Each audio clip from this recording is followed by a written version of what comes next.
everyone on Women Dialogues. And I'm your host, Shetty, with all of you again to create more voice for women by women. And today's our guest is someone who doesn't require any introduction. Her name is enough to explain who is she. So our guest is Ubah Ali. She is in 2020 got awarded by BBC. She is BBC list of most influential, inspiring women in 100 in the world. So Ubah Ali, she is social activist, feminist from Somaliland who campaigns against female genital mutilation. So welcome Ubah on this platform. Thank you. Thank you so much for having me. I'm so excited to share my experience and my background with you and with everyone. And I am hoping that a lot of women and a lot of people will be inspired by this platform that you created. And I congratulate you, your efforts and your hard work. Thank you, Uba, and it is our so privilege and pleasure to be here with you today. Thank you. So, Uba, as you started as you are as a renowned world most 100 women, influential, inspiring women around the world. Uba, let me start knowing about your childhood by you only. What points you felt that you need to talk about female genital mutilation? Thank you so much again. So for me, I grew up in Somaliland, and for those of you who don't know where Somaliland is, it used to be a part of Somalia, and then in 1992 there was a civil war between the tribes in Somaliland and Somalia, and Somaliland decided to uh, have their own country, and still we are not recognized. We are a very young country until from 1992 until now. We did not get international recognition, but we are autonomous and we have a different president and different way of government in from Somalia, but still, like, we're all Somalis. We speak the same language. We believe in the same religion. It's just that political wise, we are different. So I grew up in Somaliland, a small town called Bur'o, and I remember, like, growing up, I was always different. I remember when I used to go to school, and my teachers will tell me, "Oh, you are a girl. Like, you should not raise your voice. You should sit at the back. Make sure that you are quiet, so you'll be respected from the community, from your teachers, from your your boys' classmates." And I was always wondering, like, why should I have to be quiet? So from an early age, I realized I was different, and I realized the society already pressured me to Yeah. be in a certain image. So I would be respectful young woman. Yeah. And I always try to challenge the system, but because even women in my country believe in the system and they believe in they are the second class citizen of the country, it was hard for me. Even I talked to my mom, and my mom was like, "No, like, you have to be respectful, you have to be shy, you have to always make sure that your voice is not loud." So I was like, "Oh my God, like, why am I here? Like, why am I being oppressed? I want to express my feelings. I want to be loud. I want to talk to my teachers comfortably." Yeah. So I started, like, from an early age to challenge the cultural norms and the cultural expectations. And for the issue of female genital mutilation in the Somali community, every single young woman went through FGM. 98% of Oh, the women in Somaliland or Somalia have gone through FGM. yeah. So, So of painful. course, I am a survivor of FGM. My Mm, sisters are survivors of FGM. Every single one I know. mm, So I remember, like, the day was being cut. I was 6 years old. I was really young, but I remember my mom telling me, "Oh, get ready, clean yourself. So now today you will become a real woman, and you will become a oh, clean woman." And I was like, mm, "What's that supposed to mean?" And so for me at that time, I did not know and the harm of FGM, but I went through it because I had no other option. I had no one else who will tell me how this procedure will affect my life in the future. mm-hmm, So I went through it, and then I remember when I went to high school, I went to this high school called Aparso, Mm-hmm. And I remember because the issue of FGM was a taboo. Girls like should Mm. not talk about their private part or these sensitive Oh. topics because it's just like the hidden story. Mm. And I remember like that school, it was my teachers were all from the US and Europe, and it's like the best school in Somaliland. And that's Right. where I learned English because before I did not use to speak English. And like Oh. as time goes by, we felt comfortable to speak Mm-hmm. to one another, like and to share that connection with the young girls that I was the same school with. And then we talked about FGM, and we Right. were like, oh my god, like we shouldn't talk about this. And I remember there was one day we had a conference, and this woman Mm-hmm. who's an activist in Somaliland came to us, and Mm. her name is Adna Adan. She talked about FGM and how it is a very dangerous procedure. And Yeah. that moment I was like, now I have to fight hard because already she's very old. She's 87 years, like 85 years old now. And I was like, if we need more women like her who can challenge the system, who can Yeah. spearhead a movement, a feminist Mm-hmm. movement that will make sure that young girls, like my sisters and like my other sisters in the country, Mm-hmm. are at least protected from this procedure. So that's what Yeah. motivated me to be an activist, to speak up Mm-hmm. and to challenge the cultural expectations that my Mm-hmm. community labeled for Somali women. Mm-hmm. Yeah, yeah, that's so actually when hearing these all stories about FGM and all, it's really painful and really sad things to hear that still we are in the world and these practices are going on. So, Uba, you became widely known due to your campaigning against female genital mutilation in Somaliland. So here I'm trying to understand that are the public attitudes towards violence against women, and especially FGM, female genital mutilation, practices are changing or not? For now, they're not changing because honestly, as I said, of course, our government is very weak. We are not internationally recognized, but also the Mm-hmm. government or the public community, they are not doing anything about it. It's because it's a female issue. Mm. So of course we have so many other issues like we have to build schools, hospitals, and all of these things. And whenever you Mm. talk about FGM or other gender-based violence, they will ignore it Yeah. because my country is dominated by uh, male and it's a Mm. patriarchal country. So when you Mm. go to the system and the policy making table, it's all run by men, and we don't Mm. have any women. I think we have like one woman who was like a minister. So when you Right. have a system that's so rigid, when you try to advocate for the rights of women and also like speak up about an FGM, people will be like, we have so many other issues and we have Mm. to solve these issues before we come to this minor other issue. Mm. And for them, it's a minor issue, but for us, it's not. Yeah. It's a pandemic, and it's honestly, it's like so many other women are going through around the world.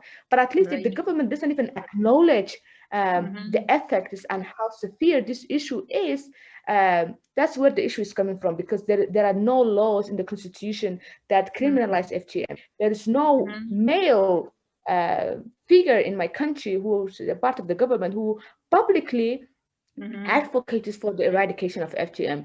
So Mm-hmm. that's why, like, we are trying to create a movement where women at least they know their rights. They know Yeah. if they elect someone, tomorrow they will hold him accountable, and they can also elect female leaders who they can also hold her accountable at the end of the day. So we need Right. like more policies to be implemented that eradicated FGM, but also we need to make sure that people who are in power understand the horrific aspect of FGM because it's a woman issue, of course, but also it's a male issue because at the end of the day, these male figures are fathers. They have wives, they have mothers, and they have to understand how this issue is very harmful for the half of the society. Yes, yes, that's so true. And when you're talking about these public system and all, and health and all, so how about public supports in, is it increasing towards spending more on women health issues? Because they are talking about health, they are talking about building up hospital. But when we are talking about building up hospital, are they bringing these women health issues or still they are avoiding in that Uh, case? still there for we have a long way to go for Mm-hmm. women's health to be advocated, because for them it's just like building hospitals. So of course everyone would be saved, maybe like people will have cheaper healthcare system. And so, but when it comes to FGM, as I said, it's the story under the veil. No one wants Mm-hmm. to talk about it. So because for them they'll be like, oh, like we have a lot of villages, we have so many places that doesn't even have and accessibility to medical care. So we want to extend that program. But Mm-hmm. when it comes to FGM, they don't want to talk about it that much. Of course, they do it when it comes to like the Day of Zero Tolerance of FGM or International Women's Day. They come up with these programs because it's a way that they can make sure they are getting the attention of women. And Right. luckily these days we have a lot of young women in my country who are a Yeah. feminist, who are an activist, who are speaking up and who don't even care about the culture and the expectations from the society. They said enough is enough. Now it's the Yeah. time that we have to know what our basic rights are. We, even if the man doesn't support us, we want to at least Yeah. create a momentum, a movement that Mm-hmm. has a strong momentum, so we can at least change the perception of a lot of women. Because if we have the support of women, at least that could change something, and we can collectively demand justice. But if some women still are with FGM, it would be so hard for like some specific women to change the policy and to change the law of the country, and also to influence men to be a part of this Yeah, movement. yeah, definitely. It should be a movement for all genders. Definitely, it is not particularly about female or male. It is for everyone, as you mentioned. It relates your family system. It relates your mother, daughter, sister, friend, all, and we are part of society. So they should include as a comprehensive policy where they should identify and they should work on that. So when we are talking all about what do you think, why such practices are getting continued? Is there any particular association, or do you think people are continuing these practices in the name of culture, society, religion? Why is still such practices are going on still? Thank you so much. I honestly believe, in my opinion, such a practice that still continue with countries like Somaliland because of the Mm-hmm. conflicting ideas between Mm-hmm. religion, between culture, and also like the tradition or the tradition of so many of our families. So of course, a lot of people think it's a must that women should be circumcised because it's a Mm-hmm. part of the religion, and that needs to be fulfilled in order like to fulfill the expectations of the religion. But that's Mm-hmm. not true, because in the Quran there's nowhere it says that women should be circumcised. So that's Yeah. a contradiction itself. But I Mm-hmm. believe personally it's the culture. It's the cultural Mm-hmm. expectations, because my grandmother went through FGM, my mother went through FGM, I went through FGM. So it's like the cultural expectations, because it's so hard for when we get used to something, it's so hard to Mm-hmm. change it, especially when the society are not educated enough to Mm-hmm. question the culture itself. Because Right. a lot of like many of my society, they don't read, they don't even know how to use critical thinking to question the Yeah. system or to question the culture. So it's because Mm-hmm. of the lack of education and because of the strong connection that we have with our culture, and we don't want to lose that, because this is, as a Somali woman, this is what we are common with. And FGM is like a must that every single young woman should go through it. So Mm-hmm. like, and also it's for a lot of Somali people, it's a way that they can reduce or like they can limit the sexuality of women, because for them women should be pure, and she should be a virgin before marriage. So it's a way that they can limit the sexuality of women, because we have tribes. So if a woman becomes pregnant before marriage, it's a sinful, and it will be a shame to that tribe. And like they will Mm-hmm. make fun of the tribe, because it's like, oh, like we don't have a dignity anymore. So it's a way that they don't want women to be sexually active, also to control their sexuality. Mm-hmm. Yeah, here you are bringing a lot of points about culture, about system and religion, and very beautifully you explained like there is no such religion, in religion mentioned, and still because of uneducated, less awareness, less critical thinking. But when we are talking about culture, usually we feel when we are associate ourselves with culture which is enriching, which is uplifting us. But what kind of feeling comes when it is, because everyone knows this is, even the women who has gone through by that, they know it is so much horrific, it is so terrifying practice, it really is heartbroken practice. And when we are talking about our generation, why such cultural practice is continuing, and how, what do you think that, since you belong from this land, what do you think is required to give them sense about cultural association and having some changes in their cultural practices? Because as I mentioned, culture is always, we want to get associate ourselves where we want to get enriched, where we want to get feeling empowered, uplift, right? So what are Um, those issues? I honestly think in my society, the term culture has to be redefined and Mm, unpacked. yeah. And the only way we can do that is through education. Because, of course, culture is something that we associate with, it's a part of us, our identity. But sometimes a part of our culture is harmful to us. Mm-hmm. So, in order to unpack and understand what type of culture we should keep and what type of culture we have to eliminate, is through Yeah. education. And people Mm-hmm. should understand how practices like FGM should not Mm-hmm. be a part of our culture, and how Mm-hmm. this practice is so harmful to so many young girls in our country. So they should understand how FGM specifically is so harmful. And the second is, through education, they can redefine what part of the culture that they want to keep it and continue, while Mm-hmm. they are leaving those harmful practices behind. Because when you don't understand the concept itself, it's very dangerous. Because, of course, your mother did it, your grandmother did it. That doesn't Mm-hmm. mean you should also have to do it. So, Yeah. because when I was young, I thought FGM was fine because, no one told me how it was harmful. So it's Yeah. because of the education that I got that I started to question how FGM so it should be prohibited and it should be eliminated from my Yeah. culture and from the rest of the world. So it's Mm-hmm. because of the education, it's because I get the enlightenment and the knowledge that I try to at least question the system and the culture itself. So I think it's only education and people who are willing to understand, because of course there are so many like educated male and women in my country, but Mm-hmm. because sometimes they ignore it.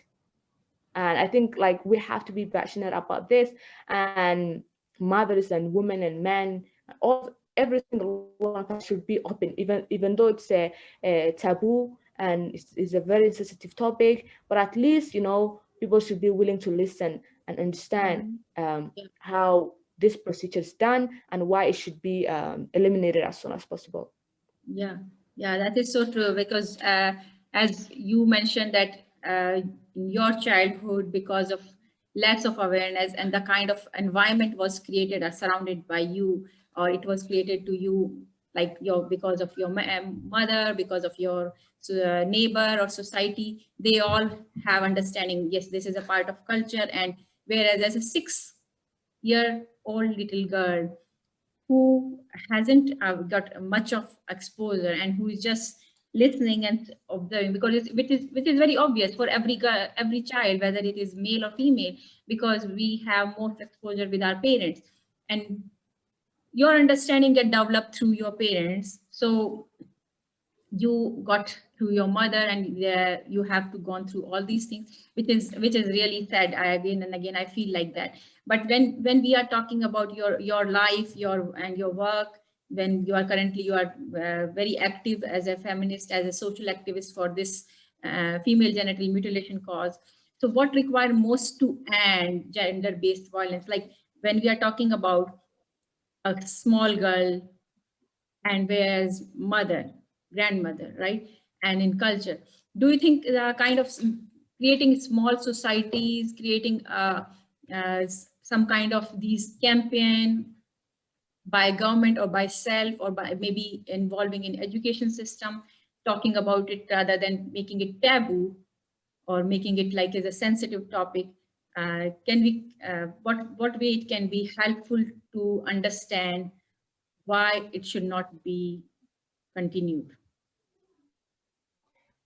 Thank you. I think that's a very important question. For me, what I realized over the years is that a lot of parents, if they are aware of the the effects of FGM, they wouldn't do to their children. And Mhm. for me, I my through my friends and I, we started an organization called Solace for Somaliland Girls.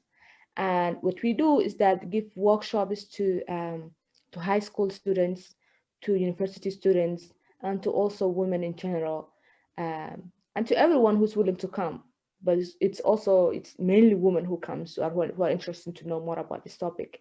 And what Mhm. we realize is that if women were given the platform to express themselves, if women were Mhm. given the platform and the pipelines to understand how FGM works, they are willing to listen more. Yeah. So what we realize is that we can localize FGM. We don't have to go from the top-down approach. We can localize it, start small communities, um, maybe like it gives training to a young girl so she can come back and educate her mother, her siblings about FGM. Yeah. And in Yeah. that way, it will be a way that we can empower women and families, and they will know, like a family wise, how FGM works. Because Mhm. like when the young girl is telling her mother how FGM is dangerous to her, she will listen and her father will Yeah. listen. So that's what Yeah. we have to localize this issue and come up with a sustainable way that we can make sure that people actually understand, especially those ones who live in the villages, who never had an education or any other empowerment platforms, that they actually understand how this works, while we are not violating any parts of their beliefs or like their culture, because they are very connected to the cultural aspect. So that's Yeah. what we are like currently doing. And also we started anti-FGM clubs in high schools in Somaliland, some of the high schools, because we believe in targeting the young generation. It's a way that we can eliminate or weaken the practice. Mhm. So like when we are giving workshops to both male and female students, uh, it's a way that we can save the next generation, because within 10 years or more or less, they can be parents. These children can be parents, and Yes. when they know how FGM works, they will not do to their children. So of Mm. course, it's very hard sometimes to change the older generation's perspective, but for the young generation, it's a way that we can weaken their beliefs. And I remember one time we were giving workshops about female genital mutilation and its impacts, and we were sharing our own personal stories, and the club was only for male students, and they were Mm. young men, and they were very shocked because they never had someone who came to them and who spoke directly about FGM, because it's like very Mm. sensitive topic, and they were like, Yeah. oh Yeah. my god, like thank you guys, we never thought, like we heard that girls are some circumcised, but we did not know how it works, and thank you for giving us. So sometimes, small things you do can change someone's perspective, especially Yes. young men, because young men, they just hear about this, but they don't even know how it works unless they Google it and they actually know more about it. But of course, some of them, they don't, or they don't have the facilities or the technology or the internet to do it. So I remember Yeah. like they were so like very respectful, and they were listening, and they were passionate about this, and they were like, we will not do to our children, we will not do to our sisters. Now I can be an ambassador for your organization, and we can carry your platforms and your ideas, and we can like implement in other parts of our family, and also in our like neighbors. Yeah, that's so empowering, and I think that's so beautifully as the way you explained about how we can, start from communities rather than looking for higher side or upper side approach. Start from community because the cultural practice or the elimination of these practices can work more efficiently by starting with communities and with the starting with local and then we say like local to global, right? And the same way it started from Yeah. local to the reaching to the policy level, because I feel many times, yes, as you said, because government is not supporting, government is not working on it, which is definitely essential, which is definitely crucial, because government policies give indirectly some sort of awareness, pressure, or force to get these things into the system. But when we are talking about this cultural thing, we definitely need to remend. I will use remend the people brain, because until unless they will not understand, they will not get agree, they will not get educated, they will not get under these empowerment through these training, as you are saying, through the talks show, through the workshops. They will still resist, and they will still go opposite of that, and things will keep going on. So definitely this is very empowering, this is beautiful work you are doing, and I wish you good luck for that. But when we are talking about these Uba, I would like to ask, uh, what kind did you find some obstacle or challenges, unexpected things or something like that? Because when you raise your voice against gender violence, whereas it's like taboo, you should not talk, as you mentioned in your like, as a girl you should not talk, you should be quiet, you should be show your sweet little girl image. uh, so what kind of challenges and obstacle did you find? Uh, I honestly, like, when I started this organization and this whole activism thing, my family were the first one. I remember, like, my aunt called me and she was like, "Why are you talking about FGM and why are you talking about women's private part? Like, you are educated. We were expecting you to get a job and to be rich. Why are you coming back to this? Like, it's not Yeah, your type, that kind yeah, of thing." And I was like, it like I am a part of this community, and I know yeah. just because I went to school, that doesn't mean I should look for a higher job. No, for me, I'm not even Mhm, getting paid up while doing this. It's just that I'm mhm, passionate about, and I want to help those young other girls who are going through the same mhm. experience. It was like, no, like, it's like you should not do this, and like it will ruin your image. Like, a lot of people will like say some bad things. So I did so many interviews, honestly, and like on social media, I would see like some comments. My friends would send it to me, like people were saying, "Oh, this girl's so extremist. Why is she always talking about FGM? Maybe she's still traumatized about what happened. Men making fun of me, women are also making fun of me." And and for me, those things are empowered me to do more because I could see that this topic is very and a lot of people are trying to push me hard. So this topic will not be highlighted again. And so it's honestly, it's sometimes it motivates me, but sometimes I feel like, oh my god, like, what am I doing? Like, I need to get the support of this community, I need the support of Mhm. both genders. But because of, I don't blame them, because they never had the exposure, and they never had the I mean the empowerment to speak about topics like this. And even I remember, like, sometimes people will just see me somewhere, they'll be like, "Oh, it's a girl about who talks about FGM always." So I feel like, this is like, it became a kind of my nickname, because I remember even I did an interview in Somali like 2 times, and I was talking about FGM, and every time they would be like, "Oh," a lot of people would meet me and they would be like, "Oh, you are the girl from BBC who spoke about the FGM." So it's not about, they totally forget about what I am focusing on, and they just want to focus on the SFG aspect of it. So it's just weird sometimes, and you see people who are always blaming you, who will always like make fun of you because of you went through FGM and because you are publicly sharing your experience. So Yeah. it's a part of the learning experience for me. Honestly, it's just that we have to work hard and be committed at the end of the day.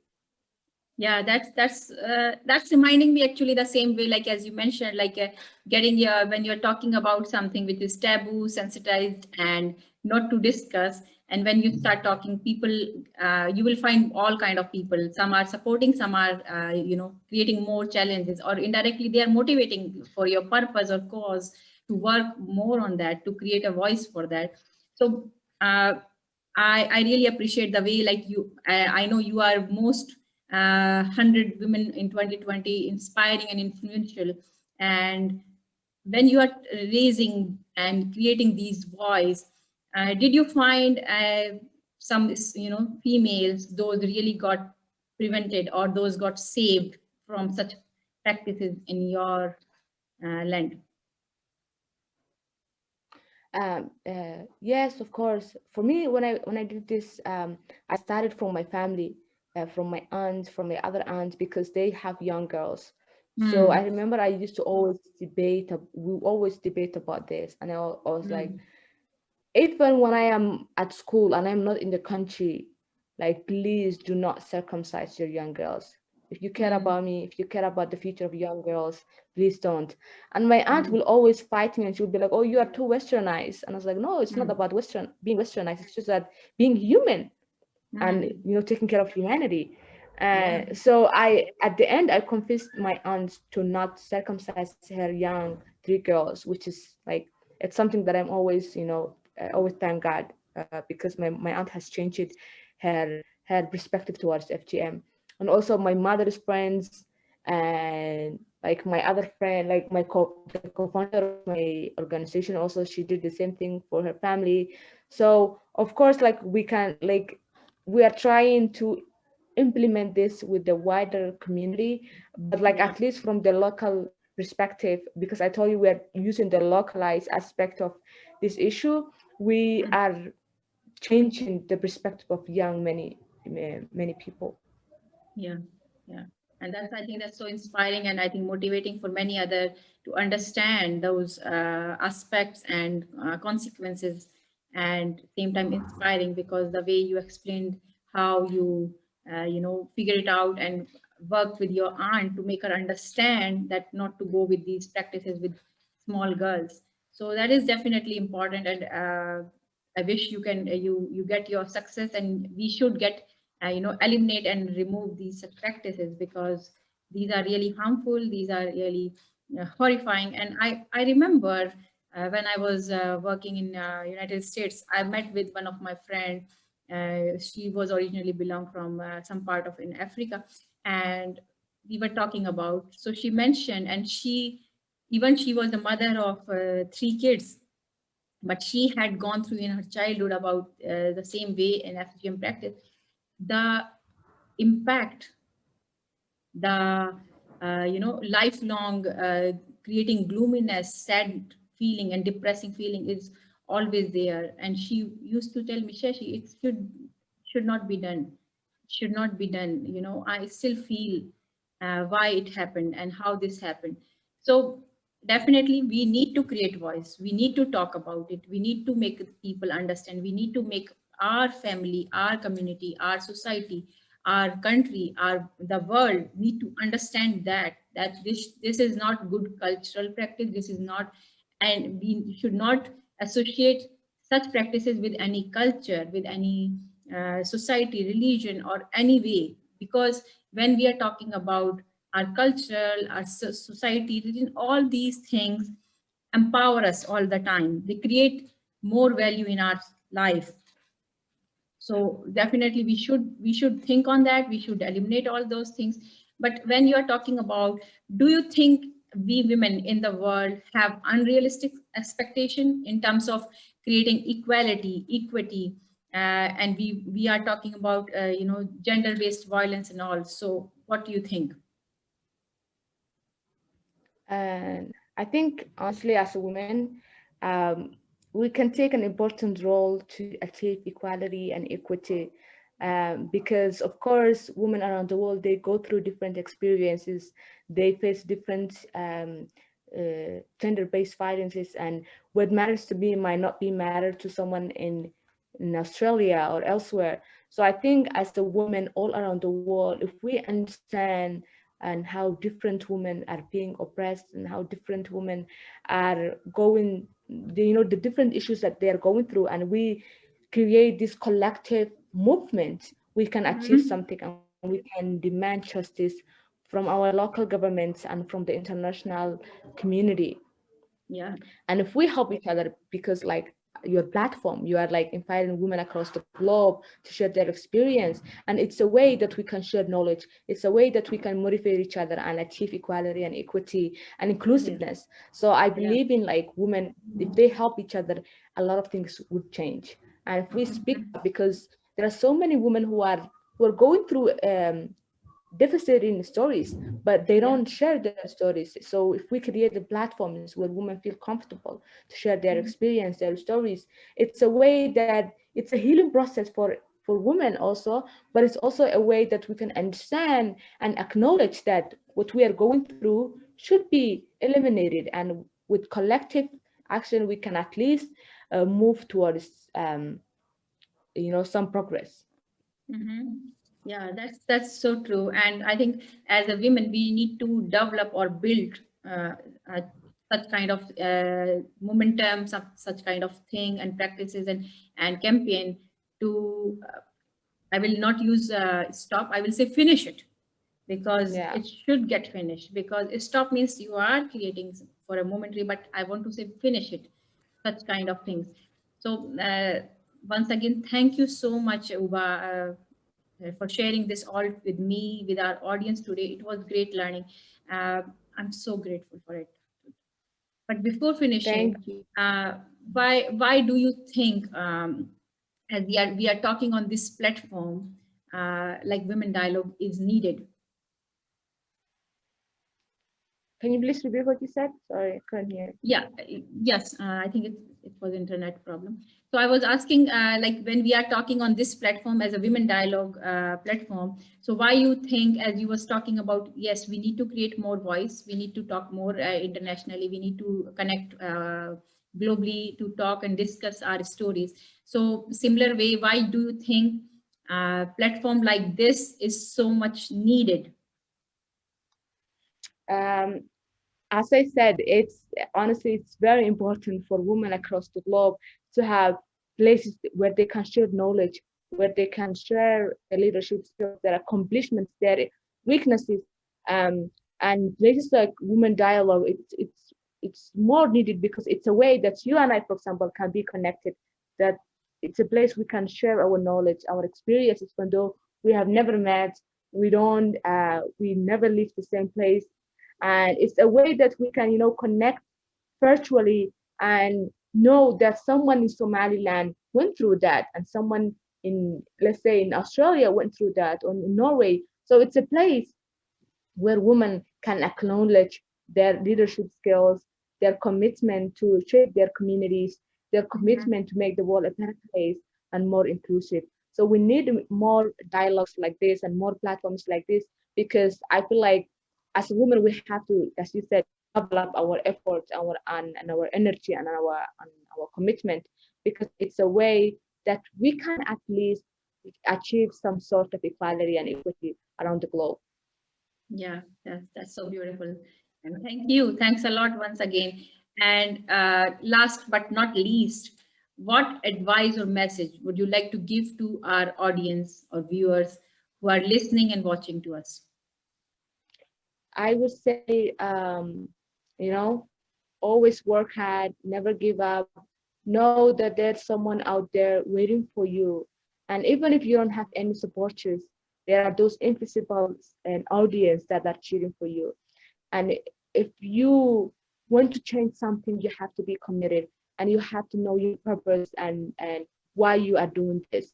Because you can start something and leave it before you finish it. So always have the commitment, aim for excellence, and women across the globe should know that their voice, they are not alone. There are so many other women, so many other male counterparts who are willing to help them, who are willing to share their stories with them.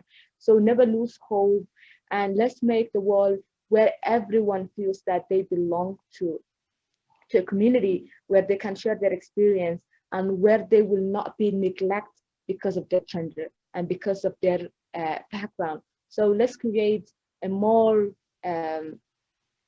inclusive world for every single woman and every single young man or men who lives around the world.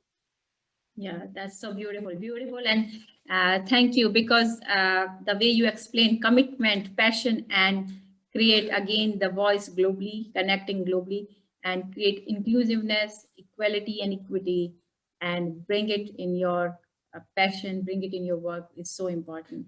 Thank you once again. Thank you so much, Ubah Ali. It was such an honor to be with you today. Thank you. Thank you so much And for having me. Honestly, I congratulate you again for your commitment and your passion. thank you, Uba. I look forward connecting with you more to see how we are creating more stories, how we are creating this world more beautiful for all of us. And thank you, all viewers. If you would like to hear more women voice and part of women's dialogue, please share, subscribe, like, and thank you. See you in the next episode. And don't forget to connect with Uba Ali. Her details are in the description below as well. Thank you.